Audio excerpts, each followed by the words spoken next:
السلام علیکم۔ آج کی ویڈیو میں کیا ہے آپ سب سے پہلے یہ ملاحظہ کیجئے۔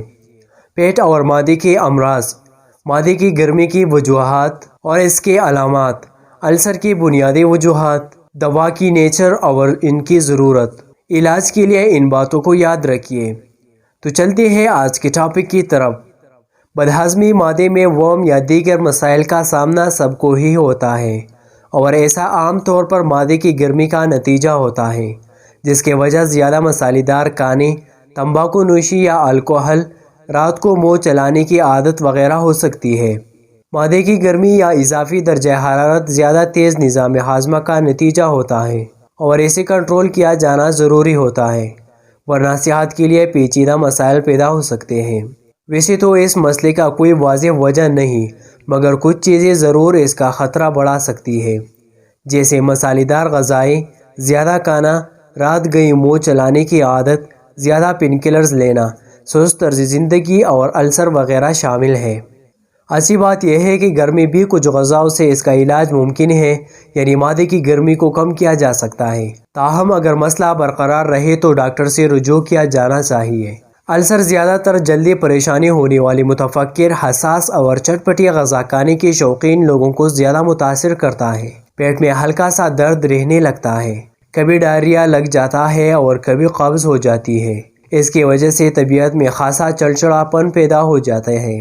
یہ علامات پیٹ کے ایک نفسیاتی گڑبڑ میں ہوتی ہے، جسے اریٹیبل باؤل سنڈروم کہتے ہیں۔ یہ بیماری 20 سے 40 سال تک کی عورتوں میں زیادہ ہوتی ہے، اور اس عمر کے مرد بھی اس کا شکار ہو سکتے ہیں۔ بہت زیادہ فکر کرنے والے اور حساس لوگ آسانی سے اس کا شکار ہو جاتے ہیں۔ بہت زیادہ تفکرات میں گرے ہوئے لوگ جو ہمیشہ پریشان، ڈپریشن کا شکار اور فکر مند رہیں، وہ پیٹ کے اس بیماری میں مبتلا ہو سکتے ہیں۔ مالی وسائل کی کمی اور ناکامیوں کی صورت میں بھی اس کا احتمال ہو سکتا ہے۔ ناؤ سمپٹمز یعنی علامات: پیٹ میں درد، پیٹ میں ہوا کا بھر جانا اور بھاری پن کا احساس ہونا، اور اس کے ساتھ کبھی ڈائریا اور کبھی قبض اس بیماری کی بڑی علامات ہیں۔ اس میں آنتوں کی حرکت بے قاعدہ ہو جاتی ہے، جس کی وجہ سے کبھی ڈائریا ہوتا ہے اور کبھی قبض۔ پیٹ میں جلن، بدہضمی، متلی اور قے کا آنا، پیٹ کے اوپری حصے میں درد، بعض اوقات نگلنے میں دشواری وغیرہ بھی ہو سکتی ہے۔ کھانا کھانے سے پیٹ کے درد میں اضافہ ہو جاتا ہے، بھوک لگنا بند ہو جاتی ہے، طبیعت بہت چڑچڑی ہو جاتی ہے، سر درد رہنے لگتا ہے۔ عموماً ان علامات اور مریض کے ساتھ مکمل انٹرویو سے بیماری کا پتہ چل جاتا ہے۔ تسلی کے لیے ضروری ہے کہ دوسرے ضروری تشخیصی ٹیسٹ بھی کرا لیا جائے، تاکہ کسی اور بیماری کے ہونے یا نہ ہونے کا پتہ چل سکے۔ السر کی بنیادی وجوہات: جلدی کھانا کھانا، پریشانی اور چٹپٹے کھانے السر کا سبب بنتے ہیں، اور اس سے نمٹنے کے لیے نئی دواؤں کے پیچھے بھاگنا پڑتا ہے۔ السر کی تکلیف بہت شدید ہوتی ہے۔ اس کے علاج کے لیے مختلف قسم کی دوائیں مختلف برانڈ کے ساتھ دستیاب ہیں۔ اگر ان دواؤں کو ڈاکٹر کے مشورے سے صحیح طریقے سے استعمال کیا جائے تو ان کا ضرور اثر ہوتا ہے، مگر دوائی استعمال کرنے سے پہلے ضروری ہے کہ السر پیدا کرنے والی تمام عناصر کا جائزہ لیا جائے۔ اگر ان عناصر کو دور کر دیا جائے تو دواؤں کی بالکل ضرورت نہیں رہتی، لیکن دوا لینا اگر ضروری ہو تو ڈاکٹر کے مشورہ سے دوا استعمال کریں۔ دوا کی نیچر اور نیڈ: قبض کی شکایت بہت عام ہے۔ زیادہ دیر بیٹھ کر کام کرنا، بہت کم چلنا پھرنا، ورزش سے بے توجہی، اور کھانے میں بے اعتدالی اور فضول قسم کے مرغن غذاؤں کا استعمال پیٹ پر خواہ مخواہ کا بوجھ ڈالتا ہے، اور یوں آنتوں کی نارمل حرکات میں رکاوٹ ڈال کر قبض کا سبب بنتا ہے۔ قبض آدمی کو چڑچڑا، زود رنج اور بیمار کر دیتی ہے، جس سے وہ کام بھی نہیں کر سکتا اور قبض والی گولیوں کو تلاش میں نکلتا ہے، جو اگرچہ فوری افاقہ تو دے دیتی ہے، لیکن بندہ پھر ان کا تابع ہو کر رہ جاتا ہے، اور ہر دفعہ ان پر گزارا کرنا پڑتا ہے، کیونکہ قبض کی دوائیں آنتوں کے نارمل کام میں رکاوٹ ڈال دیتی ہے۔ قبض دور کرنے والی دواؤں کا کم سے کم استعمال ہونا چاہیے۔ اگر آپ کو قبض کی دوا کی ضرورت ہے تو بہتر ہے ڈاکٹر کے مشورے سے لیں، اور ایسی دوا لیں جس کے مضر اثرات کم سے کم ہو۔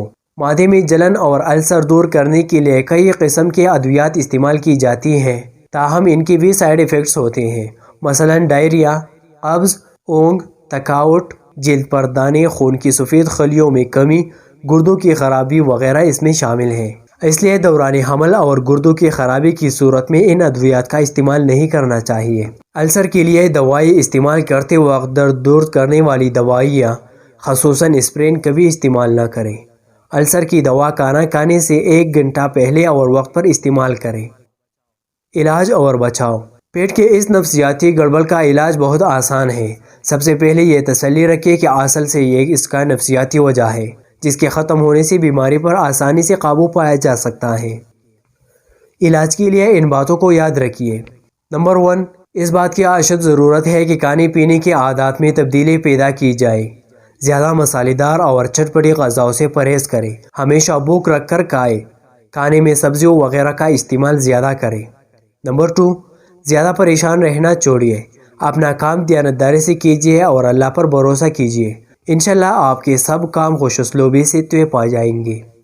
نمبر 3، اسپغول کا استعمال پیٹ کی بیماریوں کے لیے آب حیات کا درجہ رکھتا ہے۔ صبح سویرے ناشتے میں دہی اور اسپغول کا چھلکا استعمال کریں۔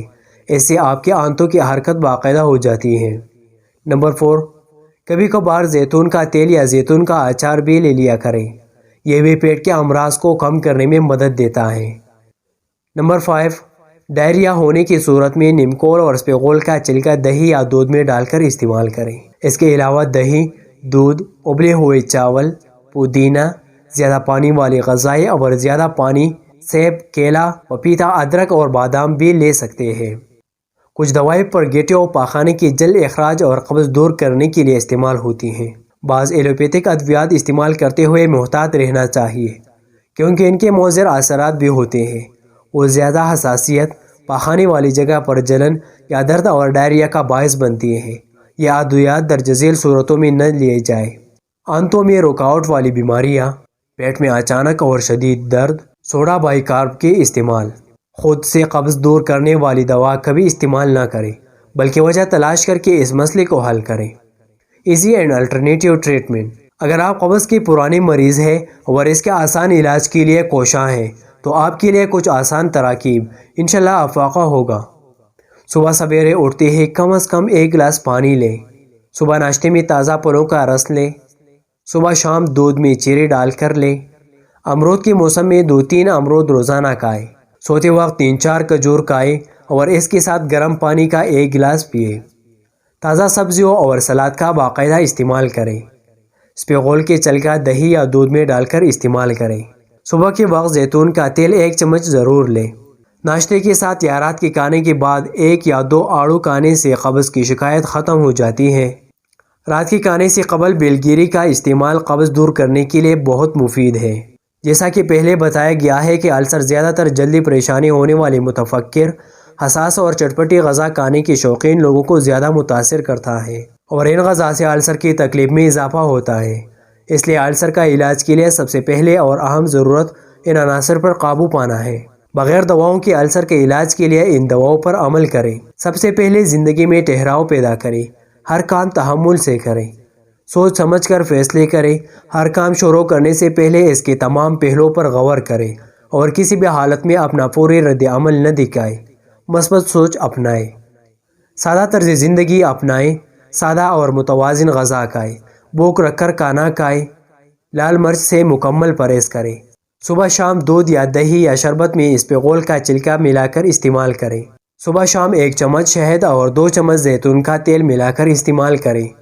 زیادہ گھی اور تیل والی تلے ہوئے اشیاء سے پرہیز کریں۔ زیادہ تیز چائے، کافی اور کولڈ ڈرنک سے پرہیز کریں۔ معدے کے السر کے مریض دن میں 2 یا 3 مرتبہ 2 عدد کیلے کھا کر دودھ کے گلاس نوش فرمائیں۔